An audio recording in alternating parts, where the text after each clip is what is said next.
পলি মার্কেটের এক ব্যবহারকারী মাদুরোর পতনের উপর বাজি ধরেছিলেন এবং $4,36,000 আয় করেছেন। এই বাজি থেকে প্রশ্ন উঠেছে, মার্কিন প্রশাসনের কোনো গোপন তথ্য ফাঁস করে কি লাভ হয়েছে?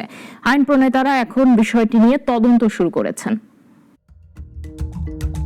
পলি মার্কেট একটি ক্রিপ্টো ভিত্তিক প্রেডিকশন প্ল্যাটফর্ম বর্তমানে সমালোচনার কেন্দ্রবিন্দুতে রয়েছে, কারণ একজন ব্যবহারকারী ভেনেজুয়েলার প্রেসিডেন্ট নিকোলাস মাদুরোর পতনের ওপর বাজি ধরেছিলেন এবং তার বাজিতে প্রায় $4,36,000 উপার্জন করেছেন। বাজিটি মাদুরোর ক্ষমতার পতনকে কেন্দ্র করেছিল, আর মাত্র কয়েক ঘন্টার মধ্যেই মাদুরোকে আটক করার ঘোষণা আসে।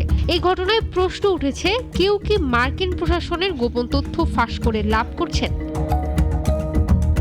পলি মার্কেটের তথ্য অনুযায়ী 2024 সালের 2 জানুয়ারিতে মাদুরো ক্ষমতা হারানোর সম্ভাবনা মাত্র 6.5% ছিল, কিন্তু কয়েক ঘন্টার মধ্যেই তা বেড়ে 11% হয়ে যায়। এরপর 3 জানুয়ারির সকালে মার্কিন প্রেসিডেন্টের ঘোষণা দেওয়ার পর এই পরিসংখ্যান দ্রুত বাড়তে থাকে। এই ধরনের ঘটনার পর অনেকেই ধারণা করছেন মার্কিন প্রশাসনের মধ্যে কেউ তথ্য লিক করেছেন। এ বিষয়ে বিভিন্ন আইন প্রণেতা এখন বিষয়টির তদন্ত শুরু করেছেন।